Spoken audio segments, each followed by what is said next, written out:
Oke, Assalamualaikum warahmatullahi wabarakatuh. Sahabat NF Juara dimanapun Anda berada. Pada siang hari ini kita akan bahas review 3 sistem indera untuk kelas 11 SMA IPA.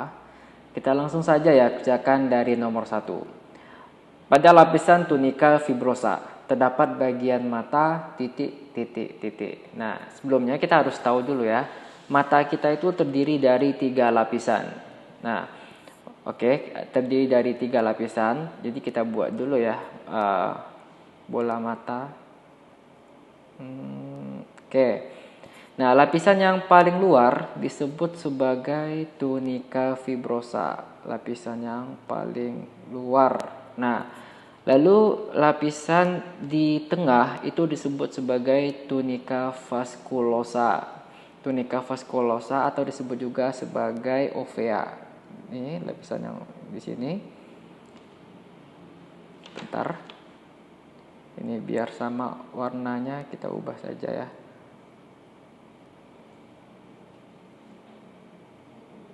Ya.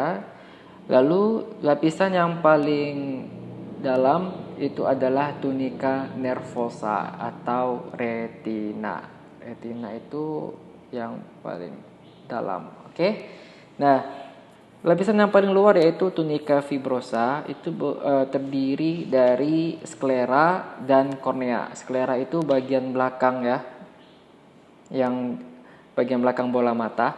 Itu strukturnya keras dan putih dan gunanya untuk menyokong bola mata. Dan yang kedua adalah kornea. Kornea itu terletak di bagian depan mata. Strukturnya itu jernih dan transparan.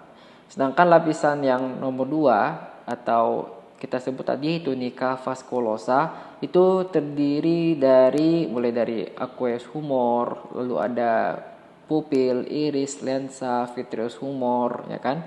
Dan yang lapisan yang terakhir adalah tadi tunika nervosa atau retina. Nah, di retina itulah banyak reseptor peka cahaya dan sel-sel saraf yang akan menyampaikan impuls ke otak nantinya. Nah, jadi dari penjelasan tadi dapat kita ambil kesimpulan tunika fibrosa atau lapisan terluar terdiri dari sklera dan kornea. Oke, langsung kita tandai saja ya. Jadi jawabannya adalah C. Sklera dan kornea. Oke, soal nomor 2. Fungsi selaput pelangi pada mata adalah, nah, mungkin di antara kita masih belum familiar ya dengan istilah selaput pelangi. Nah, sebenarnya selaput pelangi itu apa? Nah, selaput pelangi itu nama lain dari iris. Nah, iris itu fungsinya untuk apa? Nah, iris itu berupa otot yang berfungsi untuk mengatur intensitas cahaya yang masuk ke dalam bola mata kita. Kalau misalnya kita berada di lingkungan yang cahayanya itu banyak atau tinggi, maka iris akan mengatur pupil biar terbuka sedikit sehingga cahaya yang masuk pun sedikit. Nah, kalau misalnya lingkungannya gelap, maka iris akan mengatur pupil membuka lebih lebar sehingga cahaya bisa lebih banyak masuk ke dalam bola mata.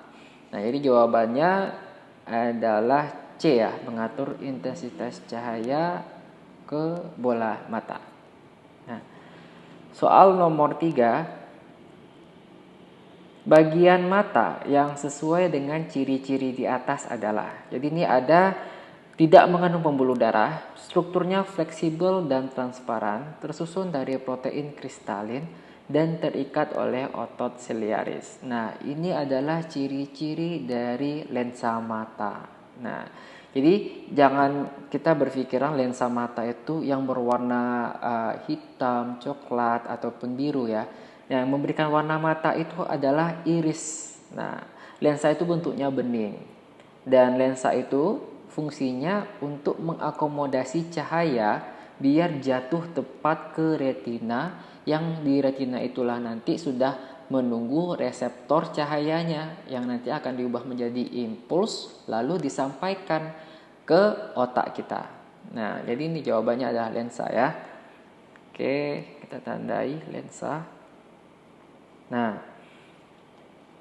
soal nomor 4. Secara berurutan bagian yang disebut badan ciliaris aqueous humor, pupil dan lensa ditunjuk oleh nomor. Nah, badan ciliaris. Badan ciliaris itu yang di nomor 2. Ini ya. Nomor 2 ini badan ciliaris. Lalu tadi katanya aqueous humor.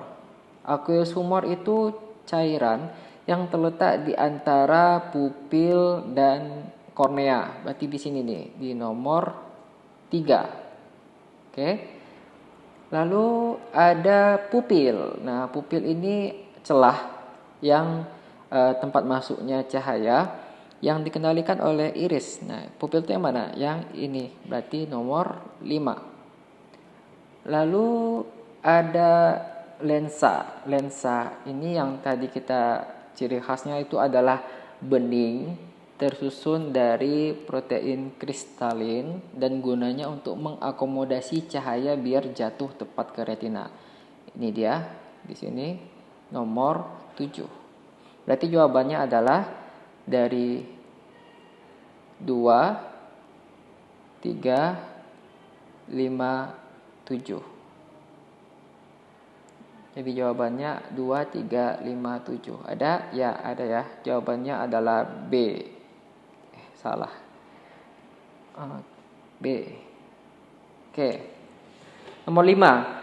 Bagian mata yang berfungsi seperti diafragma pada kamera ditunjuk oleh nomor. Nah, diafragma pada kamera itu fungsinya adalah untuk mengatur jumlah cahaya yang masuk ke dalam lensa, ya kan? Nah, berarti pada mata yang berfungsi untuk mengatur intensitas cahaya yang masuk ke bola mata adalah iris. Nah, coba kita lihat tadi iris yang mana? Iris di nomor 6. Nomor 6. Oke. Iris inilah nanti yang akan mengatur cahaya itu banyak atau sedikit ke dalam bola mata tergantung dia berada di lingkungan yang banyak cahaya atau sedikit cahaya. Nomor 6. Sel-sel fotoreseptor ditunjuk oleh nomor. Nah, ini nomor 6 ini nih. Ini merupakan struktur nih dari retina. Ini struktur ini adalah struktur spesifik dari retina. Nah, disinilah tadi kita sudah dikasih tahu sebelumnya di retina itu banyak fotoreseptor, yaitu reseptor yang peka terhadap cahaya dan terdapat sel-sel saraf. Nah, di fotoreseptor atau reseptor yang menerima cahaya tadi itu ada 2 jenis sel. Pertama ada sel konus atau sel kerucut dan ada sel batang. Nah, coba lihat di sini sel-sel fotoreseptor itu ada yang kerucut itu coba lihat. Yang bentuknya kerucut yang mana? Bentuk yang kerucut itu kayak ini nih, nomor 4. Yang sel batang yang mana ya? Bentuknya kayak batang. Yang ini nomor 5. Nah, ini fungsinya beda-beda ya. Kalau sel batang itu dia peka terhadap sinar putih. Nah, sedangkan sinar-sinar yang berwarna seperti warna merah, hijau, biru itu pekanya terhadap sel kerucut. Nah, jadi harus ingat ya, kalau sel batang itu peka terhadap sinar putih, kalau sel kerucut peka terhadap sinar yang berwarna seperti merah, hijau, biru dan sebagainya. Berarti ini jawabannya adalah E ya. E 4 dan 5. Oke.